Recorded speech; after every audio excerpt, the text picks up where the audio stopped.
Señor, queremos darte gracias y darte gracias en todo, porque eso es tu deseo, Señor. Que cada uno de nosotros entendamos que aquello que hacemos, aquello en lo que te servimos, aquello en lo que predicamos, o con nuestra boca o con nuestras vidas, es como consecuencia de nuestra gratitud a ti, Señor. Tú has sabido conquistar nuestras vidas, mostrarnos que la excelencia de servirte y de caminar contigo es el todo para nuestras vidas, Señor. Y queremos abundar en conocerte a ti, Señor, en que tú transformes nuestras vidas y sigas obrando en nosotros, Padre. Sigue tú trabajando en nuestros corazones para que más y más se puedan sentir atraídos por ti, Señor, y podamos servirte, obedecerte como tú deseas. Bendice tu palabra, mis hermanos, aquí en el nombre de Jesucristo. Amén, Señor. Tomemos asiento ahí.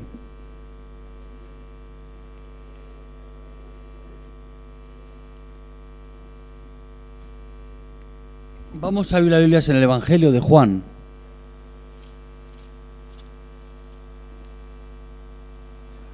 Capítulo 6, versículos 66 en adelante. Desde entonces muchos de sus discípulos volvieron atrás y ya no andaban con él. Dijo entonces Jesús a los 12: ¿queréis acaso iros también vosotros? Le respondió Simón Pedro: Señor, ¿a quién iremos? Tú tienes palabras de vida eterna. Y nosotros hemos creído y conocemos que tú eres el Cristo, el Hijo del Dios viviente. Señor, bendiga su palabra. Amén.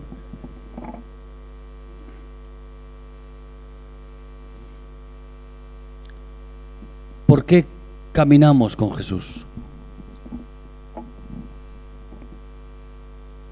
Esa es la pregunta que yo quiero hacerte en esta mañana. Porque depende de la motivación con la cual tú camines con el Señor. Ese será el resultado de tu caminar en tu vida. Muchas veces en nuestra vida personal, la motivación que tenemos en nuestra vida para caminar con Jesús no es la motivación correcta.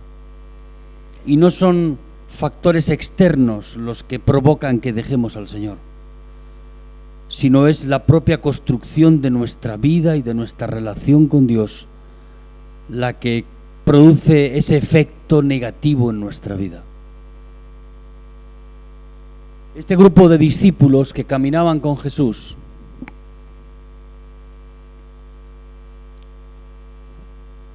dejaron a Jesús porque no fueron capaces de comprender y entender cuál era el propósito del llamado de Dios en sus vidas.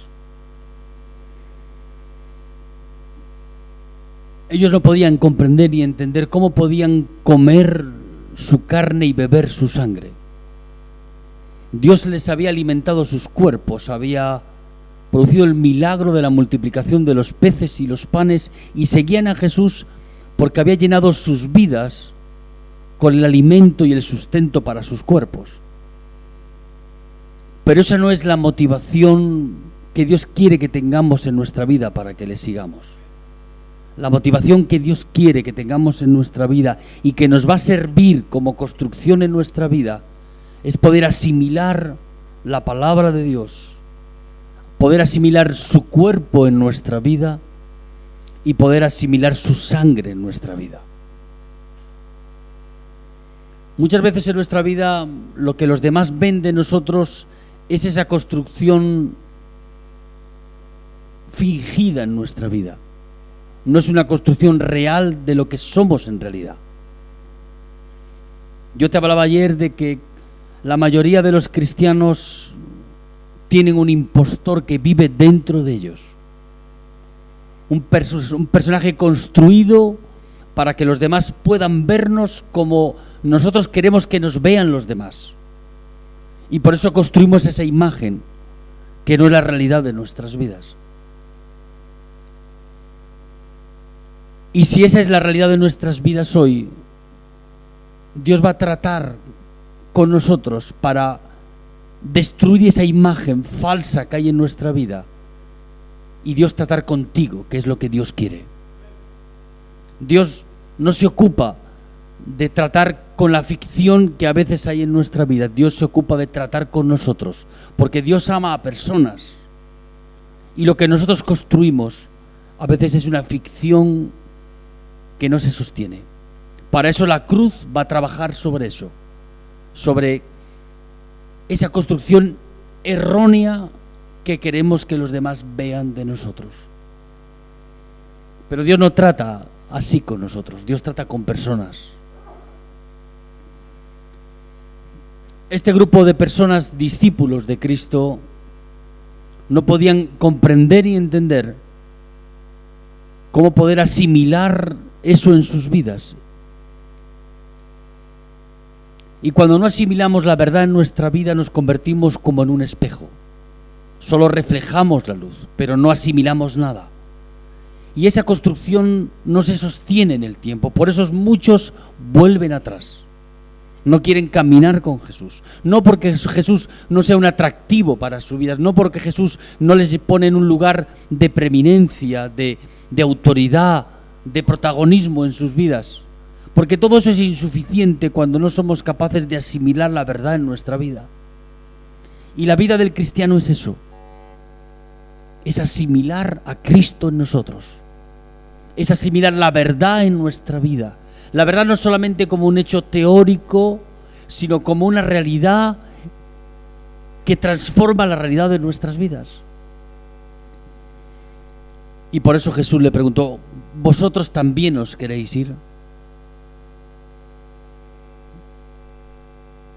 Y todo depende de cuál es la motivación con la cual seguimos a Jesús. Cuando esa motivación no es la construcción de una vida, de una relación personal con el Señor, no se sostiene en el tiempo. Y termina como terminó este grupo de discípulos, diciendo: Señor, nosotros no podemos seguir adelante con lo que tú nos propones. Lo que Dios anhela de nuestra vida no es cuánto aprendemos de Él, cuánto comprendemos de Él, sino cuánto tú y yo somos capaces de vivir esa experiencia en nuestra vida.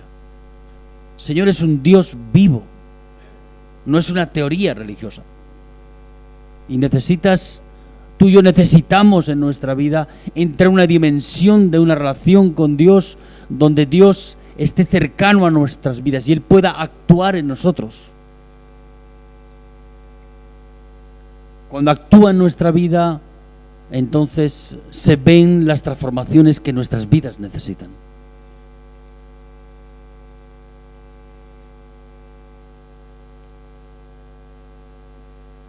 Evangelio de Juan, capítulo 14, vamos a leer un poquito más adelante, versículos muy conocidos.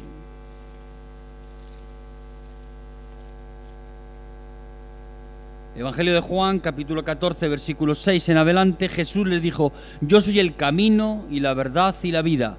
Nadie viene al Padre sino por mí. Si me conocieseis, también a mi Padre conoceríais, y desde ahora le conocéis y le habéis visto. En realidad, lo que el Señor nos quiere decir aquí es que la experiencia del conocimiento no da como resultado que sigamos a Jesús en el camino. A veces cuanto más conocemos, más estorbo es para poder seguir a Jesús en el camino. Si quieres conocer al que es el camino, no basta con conocer al camino, tienes que conocerle a Él. A veces nos jactamos de que conocemos cuál es la voluntad de Dios para nuestra vida. Y decimos: Señor, te seguiré a donde quiera que vayas. He aquí tu fiel siervo, obediente a ti. Pero después eso no lo podemos poner en práctica en nuestra vida. Y el Evangelio se trata de poner en práctica la palabra de Dios. No de expresar una teoría, sino de practicar una vida que solo es posible cuando le conocemos a Él. Conocerle a Él nos da la garantía de poder conocer que en el camino en el que Él nos lleve podamos seguirle en su voluntad para nuestras vidas. A veces conocer la teoría no es suficiente. Conocer el camino no es suficiente si no conoces al que es el autor del camino. En cierta ocasión, Albert Einstein volvía de Europa a los Estados Unidos. Acababa de recibir el premio Nobel por la teoría de la relatividad. Yo no te puedo explicar lo que es la teoría de la relatividad porque no lo entiendo. Y cuando llegaba al puerto de Nueva York, un gran grupo de periodistas se acercó para poder entrevistar a Einstein y poder preguntarle sobre el premio que había recibido. Iba con su esposa y cuando llegó al puerto de Nueva York, los periodistas se abalanzaron sobre Einstein y su mujer se retiró hacia un lado esperando que Einstein terminara de dar explicaciones sobre el premio que había recibido. Y ahí conversaba Einstein con los periodistas y uno de los periodistas se acercó a la mujer de Einstein y le preguntó: ¿usted conoce la teoría de la relatividad de su marido?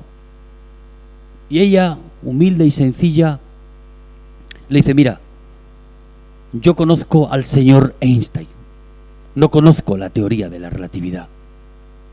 Yo lo que puedo dar testimonio en mi vida es de que conozco a aquel que ha dado esa teoría, pero no te puedo hablar de la teoría. Muchas veces hay cosas que no sabemos explicar en nuestras vidas de la Biblia, porque lo importante no es cuánto tú y yo podamos explicar, sino cuánto tú y yo conocemos del Señor en nuestras vidas. Y a veces la mejor explicación que podemos dar a los demás de cuál es el camino del Señor que queremos seguir en nuestra vida no es porque damos una teoría religiosa de las cosas, sino cuando podemos explicar que conocemos a aquel que es el autor de la verdad en nuestras vidas. Amén, queridos. Cuando el Señor sanó al ciego y le preguntaron quién le había sanado, el ciego dijo: mira, yo no sé cómo ha sido, pero solo sé que antes estaba ciego y que ahora veo. No es tan importante que podamos explicarlo todo. El problema, el conflicto muchas veces en nuestra vida es que nos sentimos incapaces porque no somos capaces de explicar. Pero Dios no busca personas que sean capaces de explicar. Dios busca personas que tengan comunión con Él. Y de esa comunión en nuestra vida es la construcción de la vida que Dios, lo cual Dios quiere obrar en nosotros. Cuando el Señor se llevó a Enoc en Génesis, en el capítulo 5, dice la palabra de Dios que Enoc conoció a Dios y Dios se lo llevó. La salvación de nuestras almas es como consecuencia de nuestra comunión con Él en nuestras vidas. No podemos irnos con el Señor si no tenemos comunión con Él. Y Noé caminó con Dios y Dios se lo llevó a su presencia. Porque es por relacionamiento que lo que el Señor quiere construir, esa relación con nosotros. Es porque le conozcamos a Él no por un conocimiento aprendido, teórico de las cosas, sino con un conocimiento relacional en nuestra vida. Y el aprendizaje de nuestra vida como cristianos es en el área de la experiencia, no de la teoría. Cuanto más teología aprendemos, más conflicto está en nuestras vidas. La teología que tenemos que aprender en nuestra vida es como resultado de nuestra relación con el Señor. Solo podemos dar explicaciones de lo que Dios está haciendo en nuestras vidas, no por la teoría, sino por la vivencia personal. Como mejor testificamos a los demás, es desde la experiencia que tenemos diaria con el Señor en nuestra vida. Y es de la que Dios quiere abundar en nosotros. No podemos seguir a Jesús en el camino si no tenemos comunión con Él. Si no somos capaces de comer su cuerpo y de beber su sangre. Muchos van a volver atrás. porque se sienten satisfechos solo cuando Dios llena sus vientres, sus estómagos. ¿Cuántos hemos visto a nuestro alrededor que la única gratitud que muestran en sus vidas es porque les hemos ayudado en su necesidad, en su dificultad, pero no han sido capaces de asimilar a Cristo en sus vidas? Esos son los primeros que van a abandonar el barco. Son los primeros que van a dejar a Jesús atrás, porque no tienen una conciencia plena de lo que Dios ha hecho en sus vidas, de lo que Dios quiere hacer en sus vidas.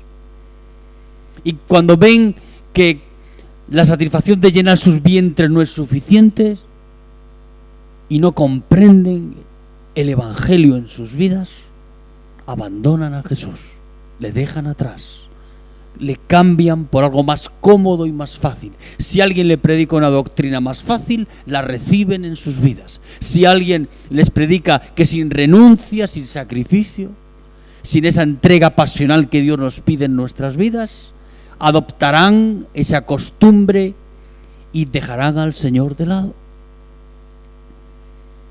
Es una tremenda tristeza ver cuántos que, pudiendo haber tenido la experiencia personal en su vida de seguir a Cristo, convierten eso en una razón más para dejarlo atrás. Y lo que Dios comenzó en nuestra vida no es para que termine en la frustración de nuestra vida personal de decir: Señor, no puedo, no quiero o no encuentro la manera. Esas respuestas solo nacen de la falta de comunión con el Señor en nuestra vida. Porque cuando tenemos comunión con el Señor en nuestro corazón y la vivencia de nuestra vida es Él, Dios tiene respuestas para nuestras vidas, para cada cosa que ocurre en ellas. Y Dios da la gracia, y aunque andemos en valle de sombra de muerte en nuestra vida, Dios está más presente en la tribulación que en ninguna otra experiencia en nuestra vida. Porque lo dice Él en su palabra. Y aunque ande en valle de sombra de muerte, tú, que dice la palabra, estarás conmigo. Tu cayado y tu vara me infundirán aliento. Dios es más presente cuanto más dificultades tenemos en nuestra vida. Lo que pasa es que nosotros no somos conscientes de su presencia porque no tenemos comunión con Él en nuestras vidas. Amén, queridos. Tenemos que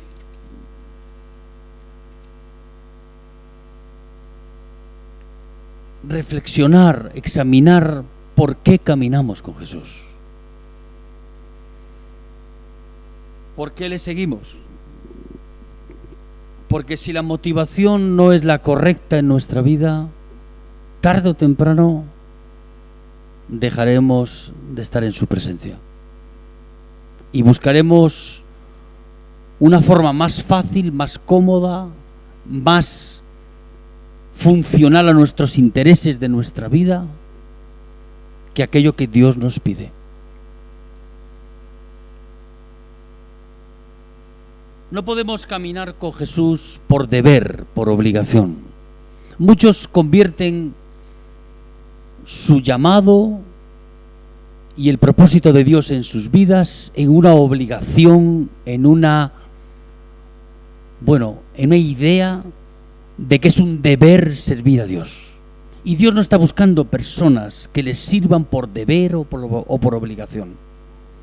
No es ninguna obligación moral la que te impone Dios para que le sigas. No es una obligación que produce el lugar en el que ocupamos en el cuerpo de Cristo. Muchas personas siguen a Jesús porque el estatus en el que viven les impone esa obligación en sus vidas. Pero no les siguen por la motivación correcta en su corazón. Todos esos terminan que esa obligación, que ese deber que se imponen, no es suficiente para seguir a Jesús en el camino. No hagas de tu vida una obligación, un deber. No sigas a Jesús por esas conductas en tu vida. Tenemos que seguir al Señor por amor. No hay otra motivación principal en nuestra vida que nos pueda conducir a la vida eterna. Es nuestra relación personal con el Señor que se fructifica en el amor que tienes para con Él y Él para contigo. Yo tengo un perro en mi casa. Lo tengo hace muchos años. Yo he tratado de acercarme a él con afecto y con cariño para tratar de ganármelo. Cada vez que salgo a la calle con él es un conflicto, porque no se sujeta a lo que yo le digo, ni quiere caminar a mi lado, a pesar de que yo le he mostrado afecto, cariño y amor hacia él. Pero él es un misil. Sale disparado de casa y bueno, y hace cualquier barbaridad. Y claro, lo tengo que sacar con una correa. En cambio, mi vecino tiene un perro más pequeño y no sé qué clase de relación tienen entre ellos dos, que cuando sale a pasear con el perro, yo lo veo todas las noches, que va a hacer sus necesidades el animal, el perro va pegado a la cerca de él y está mirando siempre a su rostro, esperando alguna indicación, alguna, orden de su dueño. Y a veces es lo que pasa en nuestra vida, ¿sí? El Señor tiene que llevar una correa con nosotros, porque no hemos aprendido a tener una relación personal de afecto, de cariño para con Él. Nuestra relación es una relación forzada, obligada. Hay muchos cristianos, sobre todo evangélicos, que tienen esa actitud y esa conducta en su caminar con Jesús. Lo hacen por obligación, lo hacen por deber en sus vidas. Es más importante, cumplir con la denominación y con el propósito, con el estatus en el que viven, que por afecto y cariño. Y yo digo, Señor, ¿yo por qué no puedo salir así con este animal? Porque no hay una relación de afecto y de cariño, no mía hacia Él, que yo se lo he mostrado. Él me lo muestra de otra manera, pero en la hora de la obediencia y en la hora de la sumisión, a la hora de caminar conmigo, es imposible. Y a veces en nuestra vida, queridos, somos un poco así. Necesitamos una correa, porque solo así caminamos al lado de Jesús. Esa imposición religiosa que a veces nos imponemos en nuestra vida, que obviamente algún fruto da, porque el deber y la obligación produce buenos cristianos. Yo he visto buenos cristianos que solamente se mueven en sus vidas por deber y obligación. Son personas de buen testimonio, son personas eficientes en las cosas que hacen, son personas que tienen algún grado de sabiduría en sus vidas, pero la santidad que exhiben es una santidad forzosa, no es gozosa. Yo veo, cuando llevo a mi perro con la correa, no está muy contento. Ahora, es la única manera de llevarlo. No hay otra forma posible de sacarlo a pasear a la calle. Claro, veo a mi vecino, digo, yo quisiera funcionar así, como él, pero no es posible. El deber y la obligación producen buenos cristianos, pero solo en apariencia. No hay gozo en sus vidas. La santidad que exhiben es forzada. No hay ese gozo en su corazón, ese placer que significa servir a Jesucristo, caminar a su lado, estar sumisos a la voluntad de Dios en sus vidas.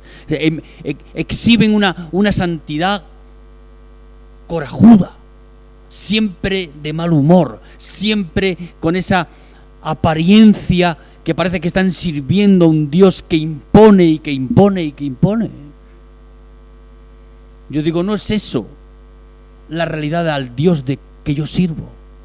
No es esa la realidad de Dios en nuestras vidas. Dios es un Dios de amor, que está contento y gozoso de poder compartir su vida con nosotros. El problema no está en Él, está en nosotros, que somos incapaces de vivir en esa sumisión que produce la obediencia en nuestra vida y el servirle y amarle como Él se merece. Si caminas así con Jesús, con la correa, pues con correa. ¿Con correa se puede llegar al reino de los cielos? Posiblemente puedas llegar. Ahora, te perderás en tu vida personal el privilegio y la madurez que significa caminar al lado de Dios, porque tienes una relación personal con Él, porque es un placer estar a su lado, servirle, obedecerle, amarle. Y eso solo puede ser posible en el afecto de ambas partes. Él se cansa de manifestar su amor para con nuestras vidas. Y la respuesta que nosotros le damos a Él no es la misma con la cual Él nos trata a nosotros. Y convertimos nuestra vida, en vez de un placer, en una obligación.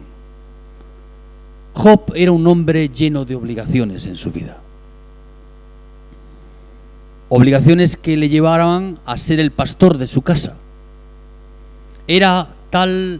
Estaba tan lleno de sí mismo, lleno de orgullo y lleno de soberbia en su vida, que no dejaba a sus hijos presentarle ofrendas a Dios por sus pecados. Era él mismo el que presentaba las ofrendas por sus hijos. A veces ocupamos lugares en la presencia de Dios para estorbar al Espíritu Santo, de tal manera que ponemos en conflicto incluso nuestras propias vidas. Y Job era un hombre lleno de deberes, de obligaciones, de una vida de imposiciones morales y religiosas, pero que no le servían absolutamente de nada, porque no conocía a Dios. Iba con la correa siempre en su cuello. Si hay algo que le molesta a un animal, es que le pongas un yugo. Si algo que le molesta a mi perra es que vaya, la ate. Pero a veces es la única manera que tiene Dios de poder trabajar en nuestras vidas, para romper esa inercia que tenemos en nosotros, de no querer caminar al lado de Jesús por afecto, por amor, sino caminar por deber. Servicio militar, yo lo hice en Madrid. Y había dentro de mi compañía, era una compañía de carros de combate, un grupo de patriotas. Y yo pertenecía a un grupo de apatriotas, o sea, yo no era patriota. Y cuando tú no eres patriota dentro de un grupo de personas que tienen un nacionalismo exacerbado, que se creen los dueños de la verdad, te miran por encima del hombro diciendo: tú eres un gusano, tú no vales nada. Pero el patriotismo, queridos hermanos, no se manifiesta en el deber y la obligación, sino en dar la vida. Y eso fue lo que hizo Jesús por nosotros. Él no era un patriota, no tenía un nacionalismo, sino Él se movió por amor para con nuestras vidas. Y mostró su amor para con nosotros, que aun siendo pecadores, Cristo murió por nosotros. A veces desde el deber y la obligación se cometen errores garrafales. Se juzga a los demás, se le impone cargas que no pueden llevar. Y todos queremos que los demás estén al nivel que estamos nosotros. Y hay personas que no llegan a ese nivel, porque la relación que han construido con el Señor en sus vidas no les obliga a eso. Amén, hermanos.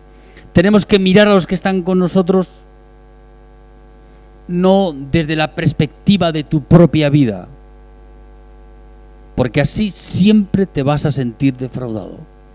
Tienes que mirar a los demás desde la perspectiva que tiene Dios para con ellos y ayudarles para que mejoren en sus vidas y puedan servir al Señor en el propósito y en el llamado que tiene para sus vidas, no en el nuestro, en el suyo.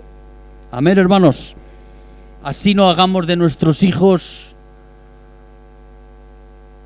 una frustración para sus vidas, porque a veces tus hijos no son como tú.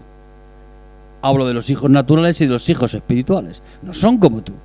Y no es que tú seas mejor que los demás, es que Dios tiene un trato diferente con nuestras vidas. Y Dios va a manifestar el fruto de su presencia en la vida de esa persona de manera diferente a la tuya. Eso no significa que no va a dar fruto. Significa que la manzana en el árbol tiene su tiempo de maduración. No puedes arrancarla cuando tú quieras. Tampoco debes de dejarlas caer. Pero tienes que esperar al fruto claro de lo que Dios hace en las vidas de las personas. Amén, hermanos. Tú decides, o con correa o sin correa. Tú tienes que decidir, querido. Yo llevo por mucho tiempo mi correa puesta en el cuello, porque era yo el que quería hacer. Ya he desistido de querer hacer yo. Ahora quiero que el Señor haga a través de mí, porque es mucho más beneficioso para los que están conmigo que sea Él el que haga y que no sea yo el que haga. Yo estos días estaba preocupado diciendo, Señor, tanto viaje para aquí, para allá, no voy a poder organizar el Congreso de Buenos Aires, hay detalles, que esto, que el otro, antes siempre estaba yo encima de todo, soy un poco neurótico en eso, soy obsesivo a veces en las cosas, y ¿sabes lo que pasa? El Señor me da lecciones. Dice, pues ahora voy a organizar el mejor congreso que has tenido sin ti, para que no te vanaglories en nada, para que veas que tú no eres tan importante. Antes decía un hermano que todos queremos ser importantes, y es verdad, pero cuando te ves a la luz de la gracia de Dios bajo esa cruz, ya eso no es tan importante, porque Dios te muestra su gracia contigo y ver que tú no eres nada y que lo que somos, lo somos en Cristo. Amén, queridos. No podemos caminar con Jesús por temor. La religión trabaja muy bien el temor en la vida de la persona. Y muchos de los prosélitos y religiosos que acuden a los cultos lo hacen por temor. Una variante del temor que usa mucho la religión es el temor a no haber hecho lo suficiente para ser acreedores de la gracia y la misericordia de Dios. Esa carrera que lleva al infierno, porque tú y yo nunca podremos hacer lo suficiente para ser aceptados por Cristo. Nunca. No hay nada en ti y en mí suficiente para que Dios pueda aceptarnos. Solo Dios nos acepta no por lo que tú y yo podemos hacer, sino por lo que ha hecho Cristo por nosotros en la cruz. No por lo que tú y yo podamos hacer. Y el temor a haber hecho lo suficiente en tu vida. Yo a veces tenía esa lucha en mí y expresaba a través del servicio y la entrega en mi vida ese plus necesario para poder ser aceptado y bendecido por Dios. Pero Dios no trabaja por la performance de nuestra vida, por cuanto tú y yo somos capaces de hacer. Dios no te va a bendecir porque hagas más. Dios no te va a aprobar porque hagas más. Dios te va a aprobar cuando tú seas aprobado por Cristo en tu vida. ¿Qué significado es ese? Significa que tú y yo no podemos acercarnos a Dios para sugerirle a Dios, pedirle a Dios que pueda demostrar su magnificencia en nuestra vida por lo que hacemos, sino por lo que creemos que Cristo ha hecho en nuestras vidas. Y Dios acepta el sacrificio de nuestras vidas y el servicio que le ofrecemos a los demás cuando la motivación de nuestra vida es servir a los demás por amor. No cuando impregnamos eso del protagonismo carnal en nuestra vida. Aquí varios hermanos han tratado de explicar. Lo importante no es cuánto hacemos, cuánto sabemos. Si lo importante es cuánto tú dejas obrar a Dios en tu vida y que Dios a través de ti pueda usarte para recibir y para hacer aquello que Dios tiene preparado para nuestra vida. No pierdas el tiempo tratando de hacer tú. Con esto no te estoy diciendo que seas un vago y indolente y que ahora digas, ves, Juancho dijo que hay que hacer esto, pues ala, tomamos la palabra. No. Si haces eso, vas en contra de la palabra de Dios. Ahora, no construyas tu vida porque piensas que mereces. No merecemos nada. Si Dios te diese lo que mereces, estaríamos en serios problemas en nuestra vida, queridos. En serios problemas. Pero Dios tomó nuestro lugar y lo que tú merecías lo recibió Él. El pago de tu pecado lo asumió Él en su vida. Él se puso en tu lugar y Él dio la vida por ti. La relación que tenemos que construir nosotros en nuestra vida es la relación de un padre con un hijo. Mañana trataré de explicar un poco eso. Y a veces no es esa la relación que tenemos con Dios. Lo que Jesús nos ha venido a revelar es que Él es Señor, no Padre. Y Él nos viene a revelar que el Padre es el Señor, el que está allí arriba. Amén, queridos. Y tenemos que construir una relación con el Señor como un padre con un hijo. Y de esa relación es la que fluye en nuestra vida, una relación sana y limpia que nos evita estos excesos de la carne y estos excesos que a veces cometemos en nuestra vida para ser merecedores de.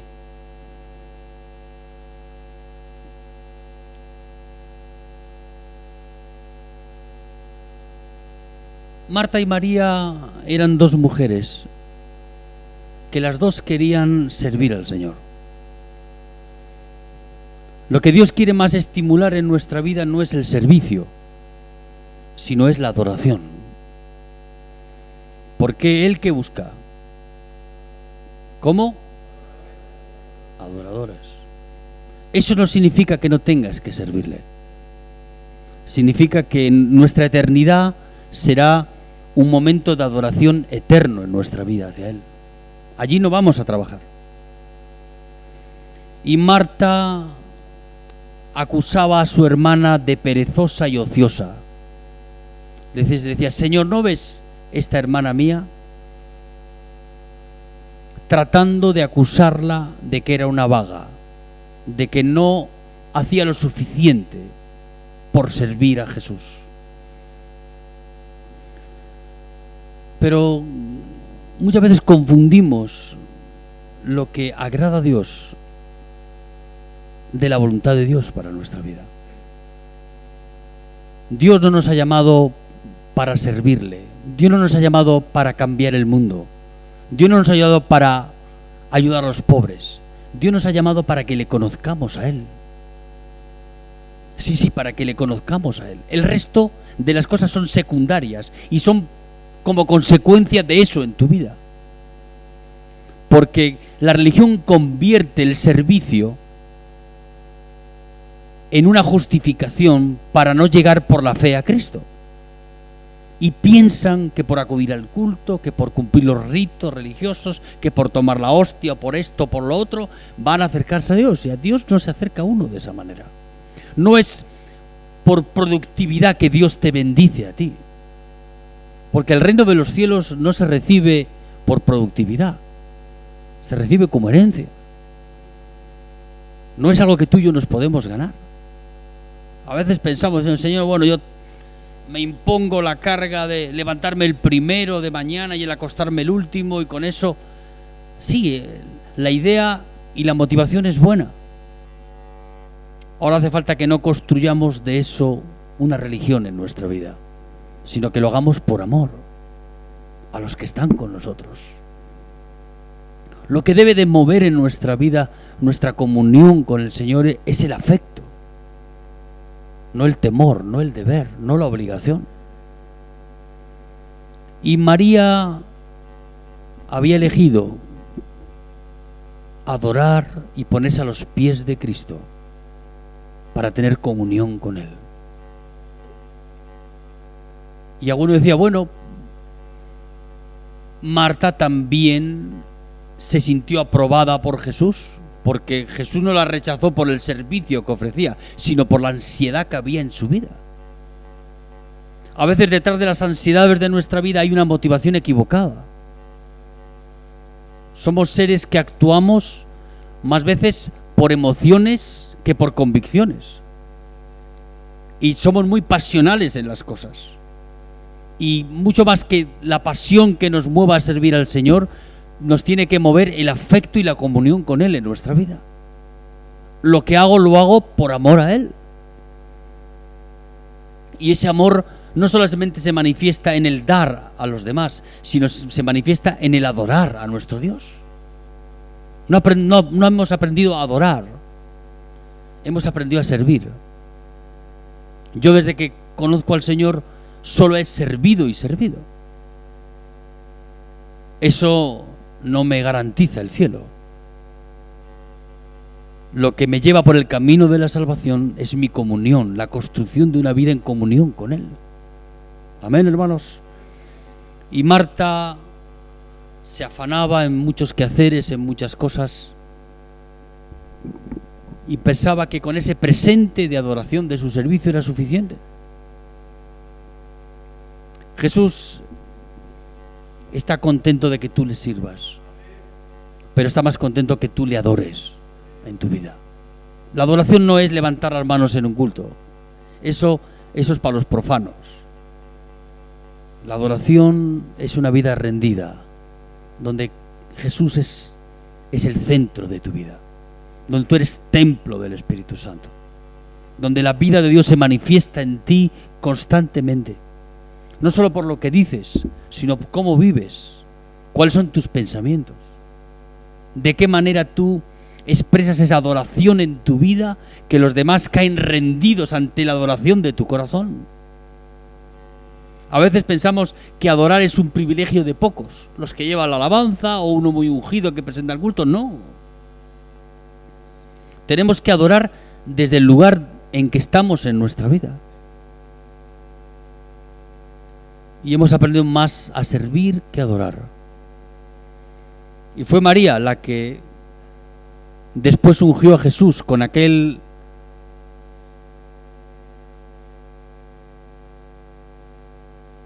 perfume de nardo puro. ¿Sabes cuánto le había costado a María aquel perfume? 3 años de su trabajo. ¿Cuál crees tú de las dos que presentó un presente de adoración más importante, María o Marta?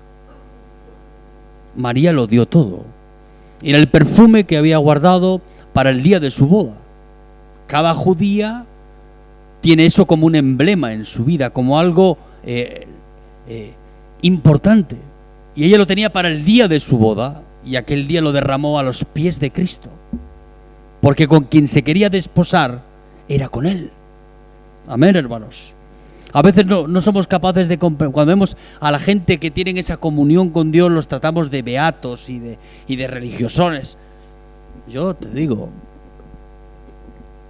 eso exagerado, bueno, bien, lo podemos ver. Ahora, cuando es como fruto de su relación con el Señor, esas son las personas, los hermanos, que van a ayudarnos a construir el reino de los cielos aquí abajo. Son las personas que van a manifestar la presencia de Dios en sus vidas, que en el momento de renuncia y de sacrificio son los primeros que se entregan, porque adoran y han rendido su corazón para adorar. Amén, hermanos. A veces valoramos más a las personas por lo que sirven que por lo que adoran.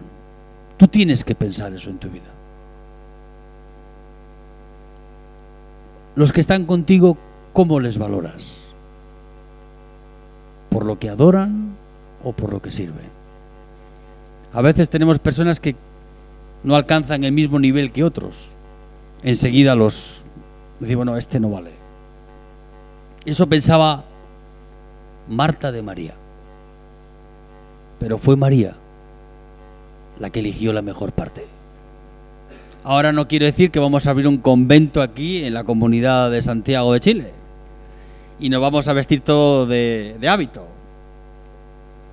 Ahora tenemos que entrar en una dimensión más profunda de nuestra vida, porque Dios te lo pide, que le conozcas a Él. Amén, hermanos.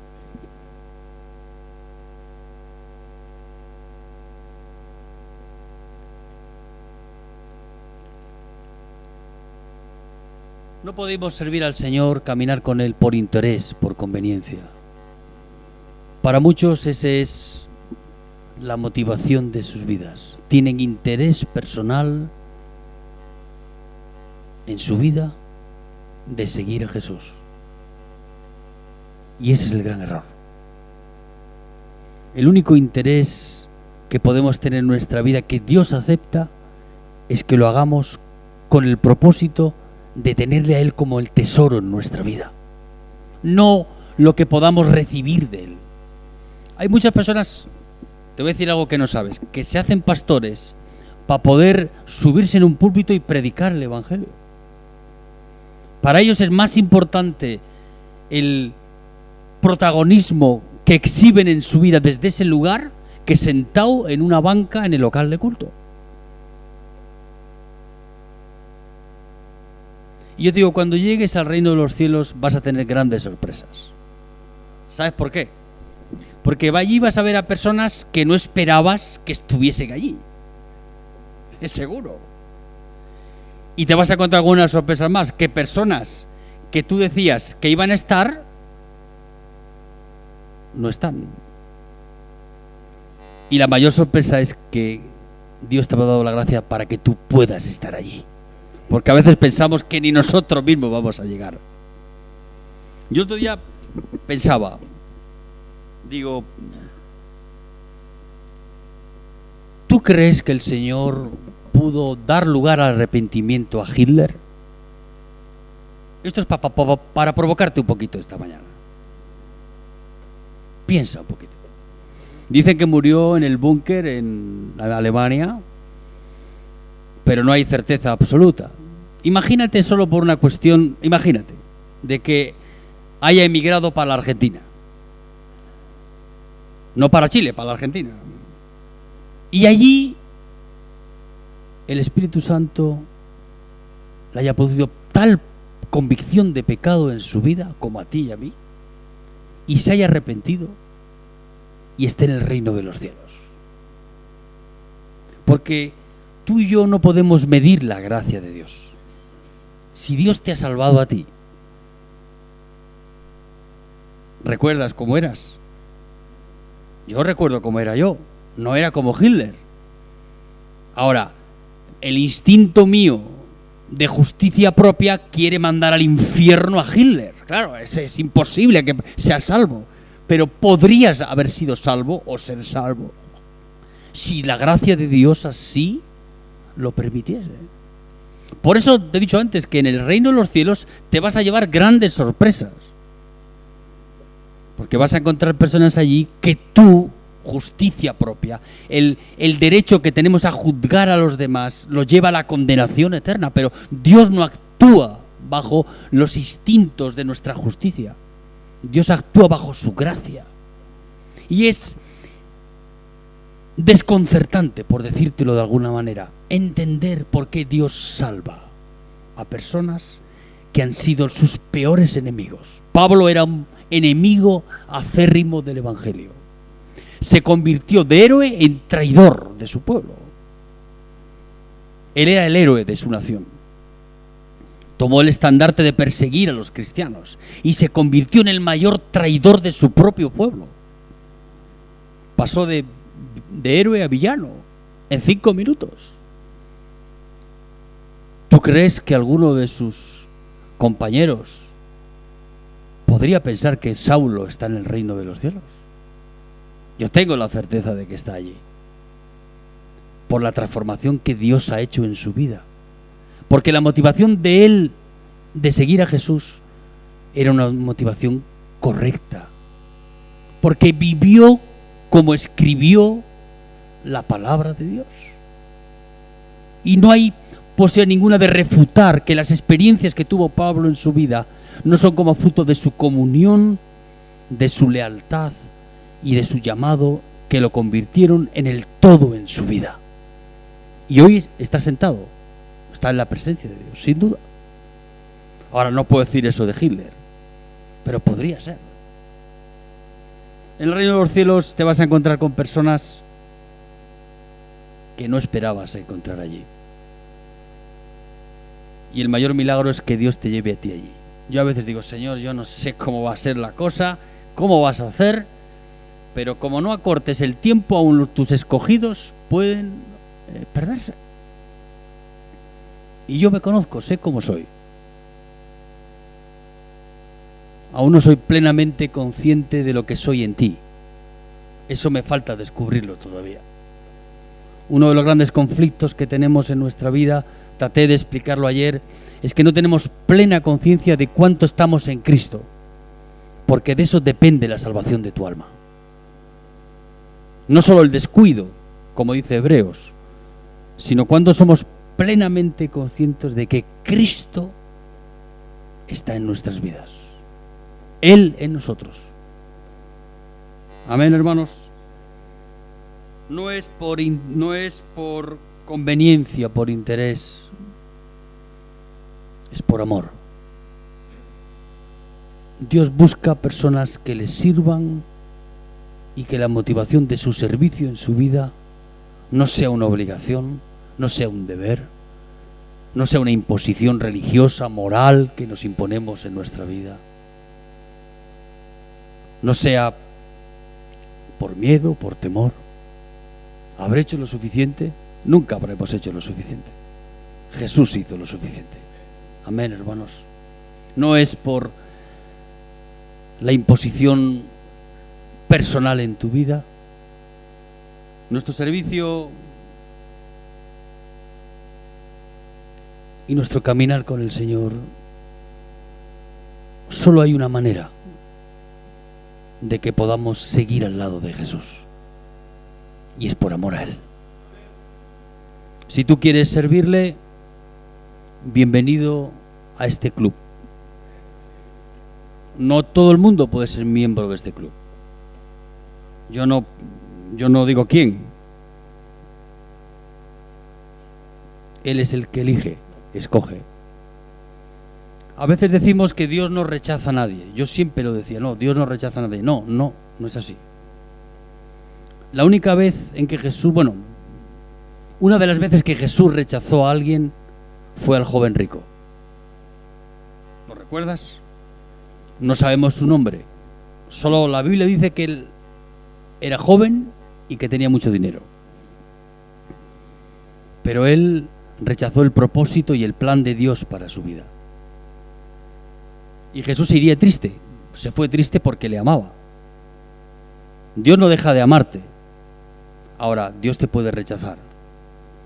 Porque rechaza en nosotros la actitud de nuestra vida egoísta de buscar lo nuestro y no de poner al Señor primero en nuestra vida. Y cuando Jesús volvió otra vez a su aposento con sus discípulos, ¿tú crees que dijo, voy a volver a llamar a este de nuevo porque seguro que se ha arrepentido? Agarró el celular. Oye, joven rico, venga, por favor, no te pongas así, venite conmigo. No. No le llamó nunca más. ¿Sabes en cuántos cultos tengo yo y otros que veo que hacer llamados para que la gente siga a Jesús? ¿Sabes cuánto tiempo de nuestra vida nos gastamos en tratar de convencerte en el espíritu de que sigas a Jesucristo? No medimos la gracia que Dios tiene con nosotros por tantas veces que nos llama. Porque Dios puede también resistir esa actitud en nuestra vida. Y Jesús rechazó al joven rico. Le amaba, pero le rechazó. Y a veces en nuestra vida también ocurre eso. Una de las causas por las cuales muchos abandonan a Jesús es porque desobedecen al llamado de Dios en sus vidas. Y Dios retira la gracia. Y cuando Dios retira la gracia de tu vida y de la mía, ¿sabe lo que ocurre? Perdemos la dirección de Dios en nuestra vida. Perdemos esa cobertura en la cual Dios nos mantiene para poder encontrar el camino de la salvación. Y al desprotegernos de eso, empezamos a deambular de un lado para otro y a frustrar nuestra vida. Y es Dios el que lo permite. ¿Por qué? Porque hemos rechazado el propósito de Dios en nuestra vida. Dice la palabra de Dios que hay dos cosas irrevocables. ¿Sabes cuáles son? Los dones y ahí está el problema. Cuando Dios te llama a seguir el camino y cuando tú decides tomar tu propio camino, esa es la rebelión del corazón. Ese es el yo no tratado. Eso es la falta de la cruz en nuestra vida. Amén, hermanos. ¿Quieres seguir a Jesús? Pues empieza a quitar falsas motivaciones de tu vida y concentra tu vida en aquella motivación que te va a llevar al reino de los cielos. Amén, hermanos. Ponte de pies ahí donde estás y vamos a orar.